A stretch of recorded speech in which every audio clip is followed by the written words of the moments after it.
Bonsoir.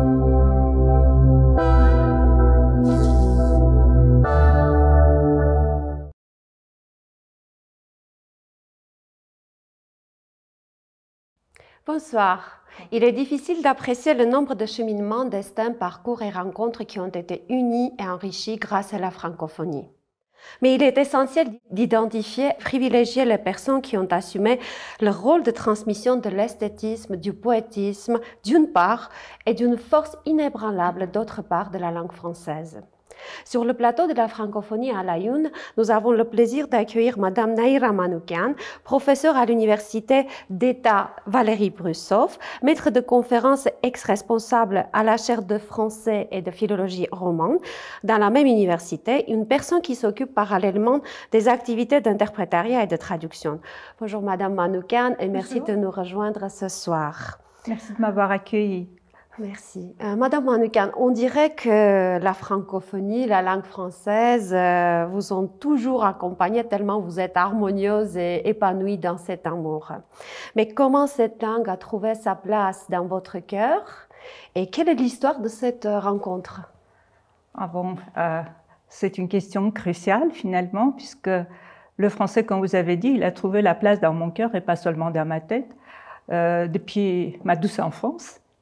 Depuis l'époque où j'étais à l'école et à l'âge de 10 ans, j'ai commencé à m'intéresser à la littérature française, à la chanson française. Et du coup, j'ai pensé que la langue d'école qui m'était enseignée, la langue étrangère, l'allemand, devait être accompagnée par une autre langue. Je ne dis pas remplacée, mais accompagnée par une autre langue, qui est le français. C'est-à-dire que vous êtes bilingue, vous connaissez la langue allemande aussi? Non, je dirais pas. Je dirais pas. Il y a quelques éléments, quelques 4-5 mots, comme je dis parfois, d'allemand, mais finalement, c'est le français qui est ma langue étrangère. Oui. À côté du russe, qui est censé également être une langue étrangère. Oui, quand même. Oui. Qui était à l'époque comme une langue maternelle aussi dans les écoles. Oui. Justement, pour moi surtout, parce que c'était l'école Pouchkine. Et sur mes manuels d'école, il était écrit langue maternelle, je ne sais pas, littérature maternelle, s'agissant de la langue russe et de la littérature russe. Et alors, quelle était, en ce cas-là, la poursuite de ce cheminement vers le français comme métier de vie? Parce que vous avez choisi ça comme métier, la profession. Mais heureusement que j'ai choisi l'université Brussow pour pouvoir m'approfondir dans cette langue comme un métier. Et j'ai eu des professeurs formidables que j'ai le plaisir maintenant de nommer. C'est professeur Aram Barlezizan, professeur Vladimir Stepanian, Madame Ina Alexandrovna Des piliers de l'université de Brussow. Voilà. Et beaucoup d'autres personnes. Gemma Abramian qui était mon professeur, Valentina Vahradzan qui était mon prof à la première et deuxième année. Et Madame Yeritsian peut-être. Madame Yeritsian, elle enseignait plutôt c'était les cursus théoriques. C'était les cursus. Et Vartapetsan Abraham finalement. Bon. Donc il y a toute une série de noms qu'on doit absolument mentionner, autrement on serait ingrat. Et moi j'évite l'ingratitude. Oui, moi aussi, je les garde comme des personnes qui m'ont tellement marqué dans ma vie. Oui. Mais quand même, je ne voudrais pas avoir ce comportement communautariste et dire que ce n'était que l'université Brussow, parce qu'il y avait aussi l'université d'État. Et l'université d'État avec les professeurs tels que Amala Mourazan, Susanna Khachatran, Rosa Meliksitsian, tous ces gens-là, Anaït Mesropian, ce sont des personnes qui m'ont accompagnée dans mon parcours d'apprentissage du français, mais surtout dans mon parcours d'apprentissage des valeurs humaines. Parce que ça, il faut les mettre toujours côte à côte. L'un ne va pas sans l'autre.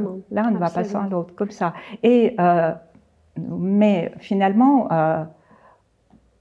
apprendre le français, ce n'est pas une fin en soi. Il faut absolument utiliser le français. Le français est un outil. Ce que je dis aujourd'hui toujours à mes étudiants, étant, comme vous avez dit, enseignante à l'université Brussow, il faut prendre le français comme un outil précieux de cheminement dans la vie, d'engagement dans la vie de notre pays, en tant que professeur, en tant qu'interprète, en tant que traducteur ou traductrice. C'est-à-dire il y a plein de domaines qui nous sont ouverts par la langue française, parce que la langue française, avant toute chose, c'est une ouverture vers le monde. Tout à fait, Ouais. et aussi vers un monde littéraire, culturel tellement immense, tellement riche. Vous avez raison, puisque parallèlement à mon cursus de professeur, j'ai fait de l'interprétariat et de la traduction, et cela m'a donné la possibilité de me trouver et de pouvoir me nourrir, m'alimenter dans différents domaines où le français est présent en Arménie, que ce soit les traductions dans le domaine des réformes judiciaires en partant des années 96, oui, des réformes judiciaires, des différentes conférences médicales. Je me souviens, il y avait une conférence très très intéressante après qui a regroupé les secouristes et les sauveurs après le tremblement de terre de Gyumri 10 ans après.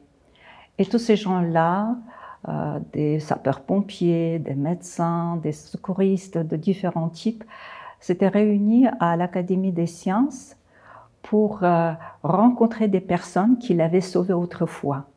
Et c'était ma première interprétation en simultané. Imaginez tous les mois que j'ai eus, toutes les émotions que j'ai éprouvées. Et il fallait en plus être une bonne interprète. C'est difficile. Oui, c'est très difficile parce que l'interprète, avant toute chose, doit ne pas montrer ses propres émotions. Doit rester neutre. Voilà. À toute émotion. Je dis toujours à mes étudiantes que c'est une personnalité, avant toute chose, effacée. Il ne faut jamais se mettre au premier plan, jamais parler de ses propres, je ne sais pas, appréciations. Valoriser les autres plutôt. Oui. Pardon. Je définis toujours par ma propre perception, je dis c'est la bouche et les oreilles des autres. Oui, oui, absolument. C'est la bouche et les oreilles. Parfois le cœur aussi, parce que quand même, il faut transmettre les émotions des autres. Oui. Linguistiquement parlant. Ce n'est pas uniquement la valeur dénotative des mots et des phrases qu'il faut transmettre, mais surtout la connotation et la valeur pragmatique du message. Parce qu'il faut faire ressentir à vos interlocuteurs le message et l'intentionnalité des propos que vous entendez. J'entre maintenant dans les détails de la traduction du métier, sans faire un mot à mot servile, je dirais. Oui, parce que le mot à mot, elle trahit la servitude de la pensée parfois. Vous avez bien fait parce que je voulais aborder ce sujet justement. Il y a des techniques différentes, comme on le sait. Vous avez mentionné déjà simultané, consécutif, et puis il y a différents domaines justement. Ce sont des formats plutôt différents. La traduction en simultané, lorsque vous savez, l'interprète se cache dans sa petite cabine avec les écouteurs, elle suit l'orateur. Juste après quelques secondes, après sa prise de la parole, il entre dans le discours à l'interprète. Et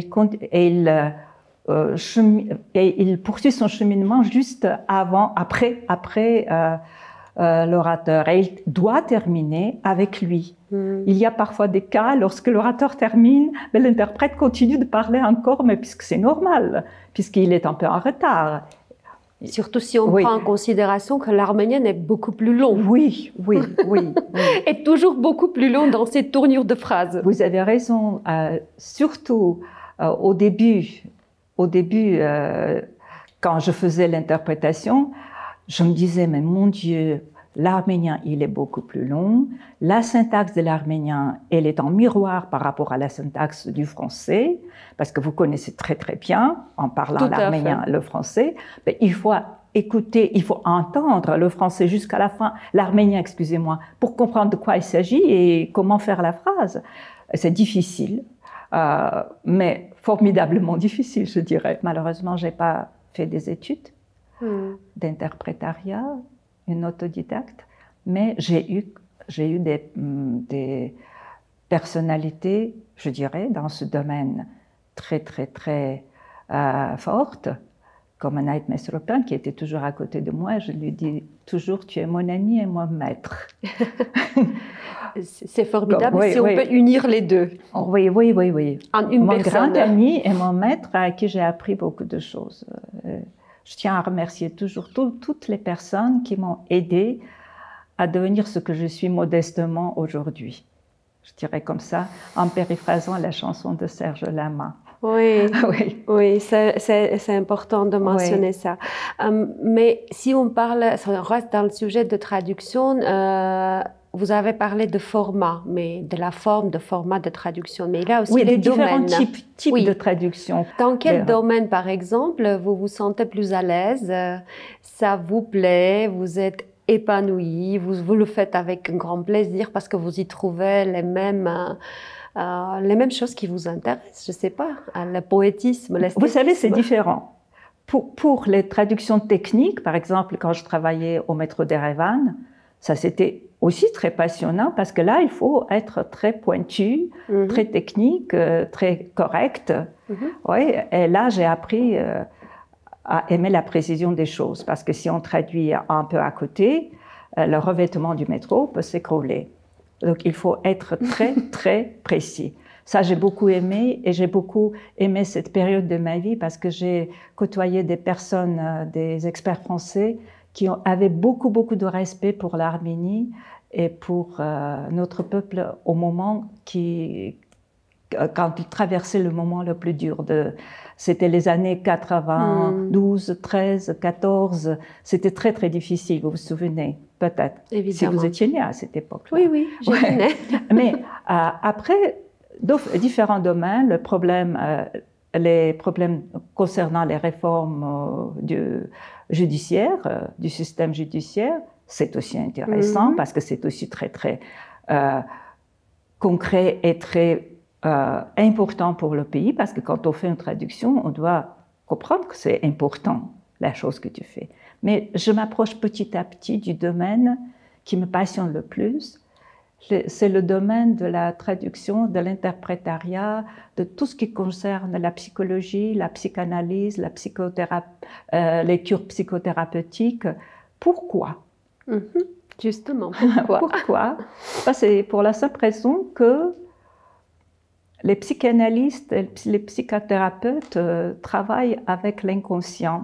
Et l'inconscient, c'est le réservoir de tout ce que nous avons refoulé en nous, qui surgit dans notre conscience sous forme de représentation mentale. Et déjà, quand je parle avec un langage littéraire, sous forme de métaphores, des images métaphoriques, des images allégoriques. J'ai beaucoup aimé, puisque j'adore la poésie, j'ai beaucoup aimé dans la psychanalyse de Freud le terme de l'autre scène, du transfert vers l'autre scène de l'analyste. Oui, parce que l'analysant et l'analyse, l'autre scène, et l'autre scène avec une majuscule, je me suis nourrie, je me suis inspirée plutôt de cette notion pendant l'analyse des textes poétiques.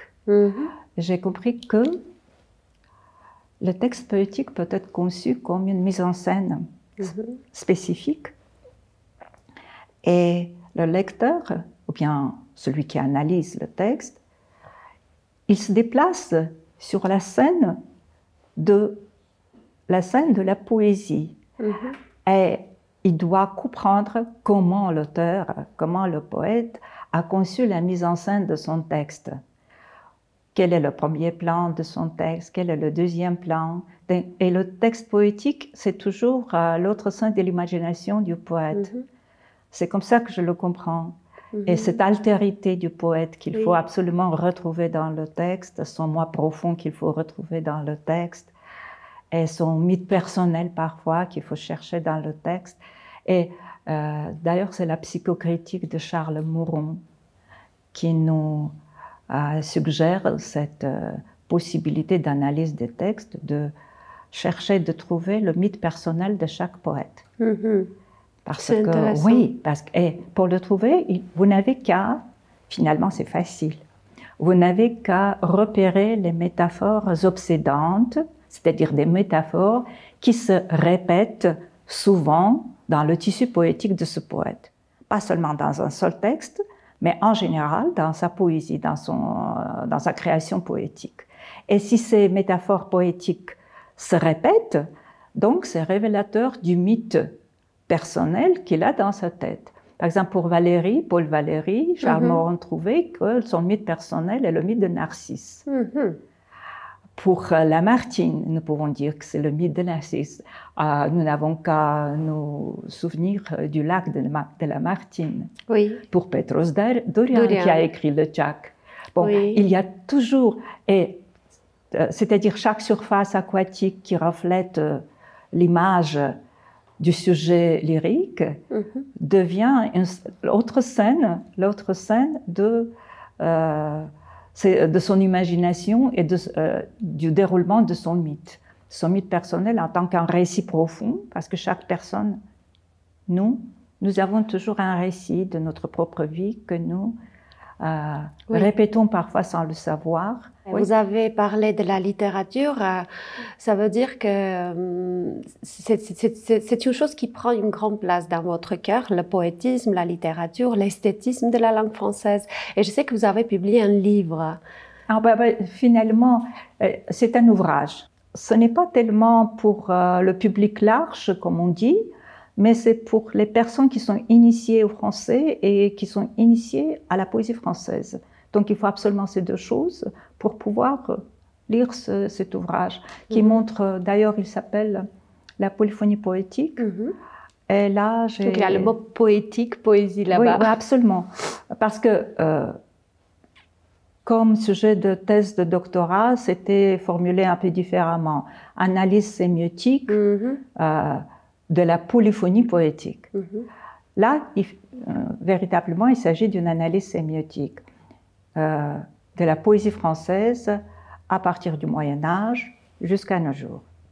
À partir de François Villon et même des poètes qui l'ont précédé, à partir du roman de la Rose et des autres grands poètes comme Rudebeuf et autres, jusqu'à la poésie contemporaine du XXe siècle. Quels sont les poètes qui vous touchent profondément? Ça, je n'ai pas pensé longtemps, puisque c'est avant toute chose un très très grand poète qui sort de toute ornière concrètement délimitée, c'est-à-dire il sort de tout mouvement précis, courant littéraire. C'est Saint-Jean Perse, c'est son langage. C'est son système d'image, c'est sa manière de voir le monde qui est important. Donc c'est quelqu'un qui, comment vous dire, c'est un grand défi pour tout francophone de comprendre les textes de Saint-Jean Perse. Oui, parce que connaître le français, ce n'est pas du tout suffisant pour comprendre les textes de Saint-Jean Perse, parce que c'est une poésie éminemment, comme on dit, hermétique. Éminemment hermétique. Imaginez que j'ai mis beaucoup de mois pour lire un seul poème qui est devenu le sujet de ma thèse, de la première thèse que j'ai faite. Donc là, il y a toute une association, un enchaînement des mots qui ne parlent que d'une chose, de la naissance de la poésie, comme de la naissance du monde de l'univers. C'est-à-dire pour Saint-Jean Perse, la poésie et l'univers, le cosmos, c'est la même chose.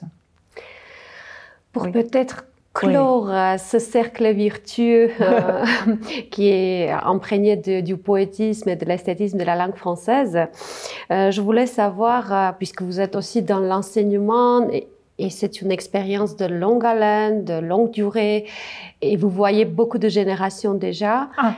Qu'est-ce qu'il faut faire peut-être? Je ne vous dis pas qu'il faut, pour la francophonie, comment le propager, etc., parce que vous êtes quotidiennement dans cette affaire de transmission de cette langue. Mais qu'est-ce qu'il faut faire peut-être, ou bien comment vous voyez cette évolution? Comment trouver une meilleure adaptation à toutes les tendances actuelles, tenant compte de cette ère digitale, dans cet encombrement de l'ère digitale? Ça, c'est d'une part. Et de l'autre part, comment renforcer l'intérêt vers la langue française Oui, aussi? je vois, dans votre question, il y a deux dimensions. Voilà.